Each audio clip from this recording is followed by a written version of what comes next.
Hey, it's me, your boy Blue Gatsuga, and today I'll be doing a Yu-Gi-Oh! Tier analysis video. And today it'll be on Evil Heroes, Shinobirds, and Ghostricks. Anyways, let's get started. Evil Heroes are supposed to be an edgier version of Elemental Heroes, even though Destiny Heroes exist. They're a fusion archetype, and they all revolve around a single fusion spell called Dark Fusion. And I guess technically they have another fusion spell, but again, it's treated as Dark Fusion, so it's pretty much like counting. It's pretty much like revolving around Dark Fusion. And as an archetype, they kind of sucked, but then they got new support fairly recently, and the support is decent. But it doesn't really get used in Evil Heroes as much. It just gets used in the Hero Mash deck. And for the cons, Master Rule 5, of course, because this deck likes to fusion summon, clearly. They have decent boss monsters, despite the fusion monsters in GX being being known for being notoriously bad, especially the elemental hero fusion monsters. The evil hero monsters are pretty decent. Not to mention their new boss monsters pretty damn good. This deck has good fusion spells, both of his fusion spells being phenomenal.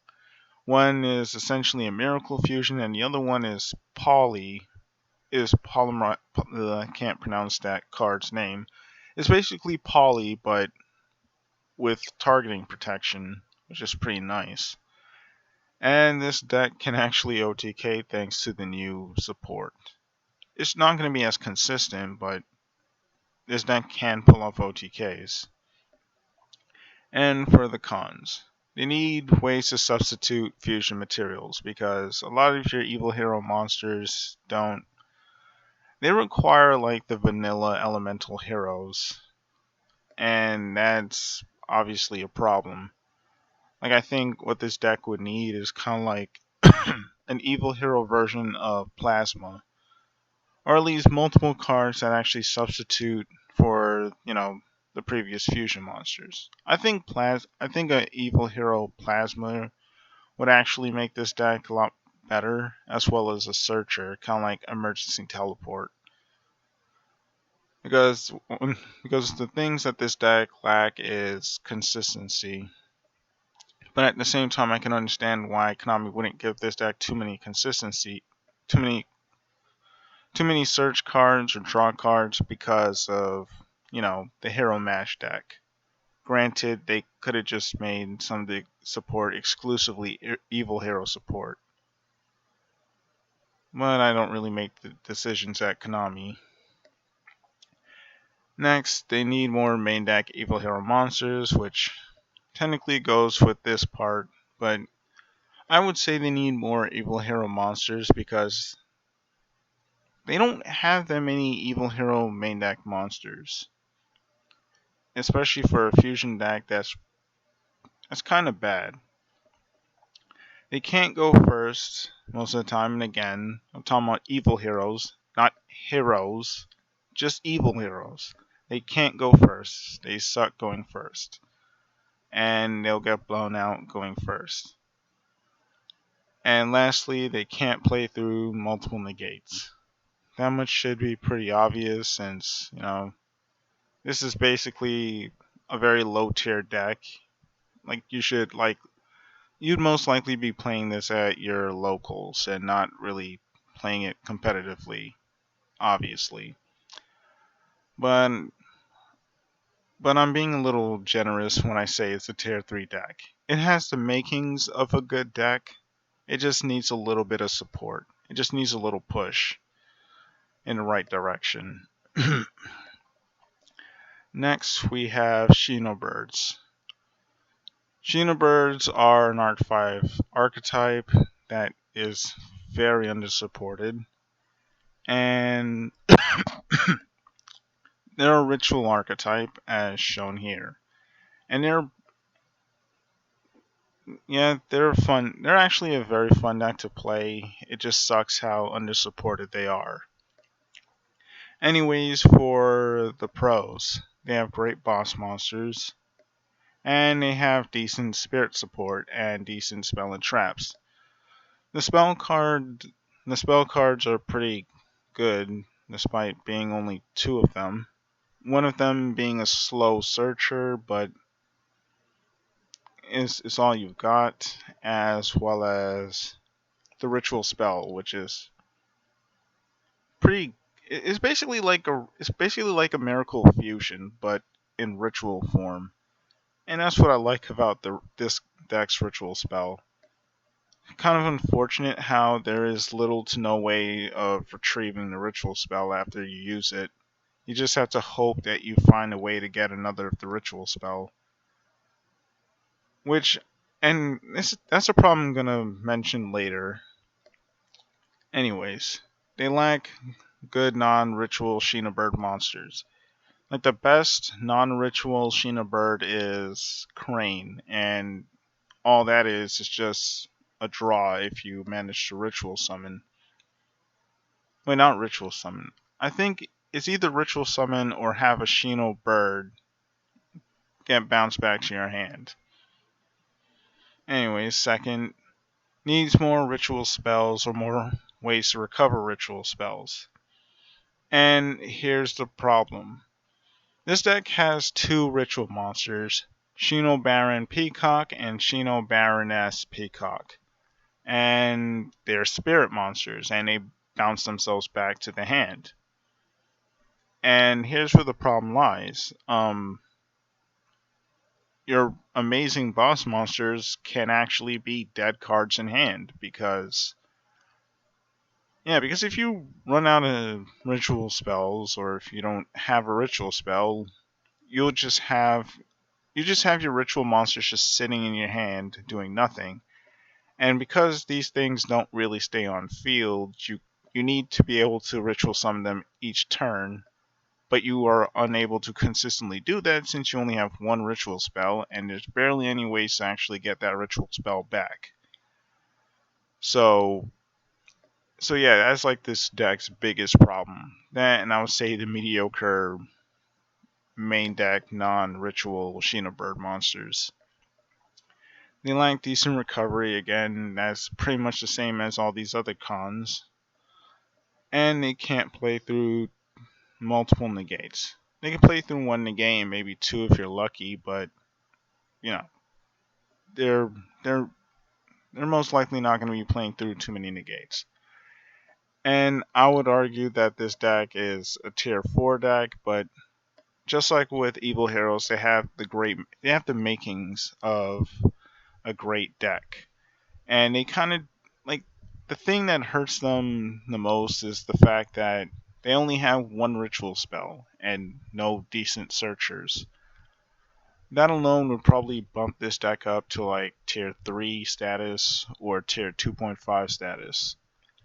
Especially since, oh yeah, another pro is that the main deck ritual monsters, their forms of removal are non targeting, which is pretty nice. And if you resolve their effects, you get a special summon a spirit monster, which works really well with Amato Iwado.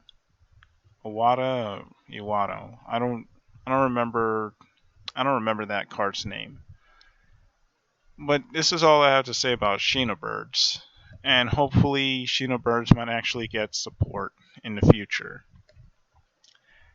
And lastly, we have Ghostricks.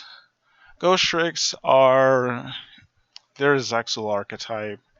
They're an Xyz based archetype, and yeah, I think they came out in like 2014, probably even before that. And for an older deck, they're pretty good. Basically, what this deck likes to do is prank your opponent by either stalling or flipping their cards face down and messing with them. Yeah, I'm just gonna go right into the I'm just gonna go right into the pros right now. For the pros, Master Rule 5, meaning that you can summon multiple Ghostrick Angel of Mischief, meaning that you can search multiple cards and snowball advantage pretty easily. They have good monsters. Like their main deck monsters are pretty great, as well as their extra deck monsters, especially since I think all of them, with the exception of Angel of Mischief as well as So Cute Boss, they don't float into anything, but yeah, they all float. And yeah, they have great spells and traps. It's very hard to come up with a ratio for Ghostricks as far as, the spells and traps go because they're all really good. And the fact that you actually have a boss monster that can search it is pretty sweet as well. And this deck can cause your opponent to rage quit because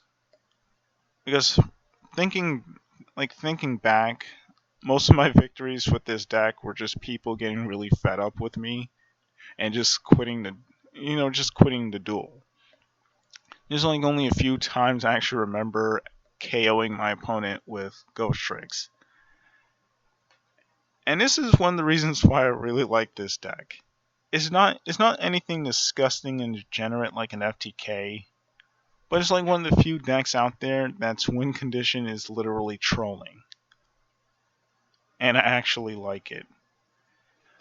This deck can stall because this deck has a lot of Battle Fader-esque monsters, which I really like, especially if you have that field spell that allows you to search every time your opponent declares an attack. You can gain a field presence pretty easily, especially if they keep on attacking. This deck is also very versatile because there's many ways you can actually win with this deck. You could either mill out your opponent, you could either go for Ghostrick, Angel of Mischiefs, FTK effect, a very inconsistent FTK effect. You can also you could also just flip all your opponent's monsters face down and poke them for game, which also is pretty unlikely without a lot of setup. And there was another win. Oh right, just pissing your opponent off until they rage quit. That's also the other win condition. Anyways, for the cons, this deck is a bit slow, meaning that you won't be able to achieve your win conditions all that often. And that's like this deck's biggest flaw. Because the Ghost Trick monsters need to be set first. Even if you go first, that's like your best option is going first now. Whereas before going second was A-okay because that meant more monsters in your hand. That means more Ghost Trick cards in your hand, and that means you get to stall even harder. But because the game is very fast and there's so many 1 to 2 card combos, you can't really expect that extra card you get off of your draw to actually make that much of a difference, especially considering that in modern Yu-Gi-Oh negates are very prevalent, so that also sucks a lot. And because of how slow this deck is, I can't really see it surviving all that often because although I remember getting a couple of wins with this deck, I also remember getting blown out with this deck because again, this deck is pretty slow and by the time I actually get a decent setup, my opponent can just, disrupt it with negates, or they can just attack me for game and defeat me before I'm actually able to troll them. They're weak to link monsters. That's one of the biggest and most obvious weakness of this deck. You can't flip link monsters face down, so if they summon a fairly beefy link monster, you're kinda screwed. Unless you beat over it with, Angel of Mischief, or if you do some ghoul shenanigans to actually get over a big monster, and even then, like I mentioned, that's pretty slow and hard to do. Because you would have to hopefully stall in order to get to your ghoul so you could beat over something. And this deck can't play through too many negates. And because this deck is slow, it's hard to recover from negates. especially if your opponent is playing a very aggressive deck. And because of that, I would say that this deck is a tier 3.5. Against other lower tier decks, they do fairly well. I would actually argue remarkably well. But because of how slow this deck is, and that again, this is that in my opinion, that's this deck's biggest flaw. This deck is pretty slow, meaning that it's hard to set up and actually disrupt your opponent, especially in today's Yu-Gi-Oh! So they're only able to keep up with lower tier decks because of it. I mean, you can still get very lucky and your opponent can break, and you can get your setup. You can actually set things up, but it's very unlikely. Which is why I would say that this deck is a tier 3.5 rather than a tier 3 deck. Anyways, tell me what you guys think about these three decks, and it's me, your boy Blue Getsuga, and I'm out.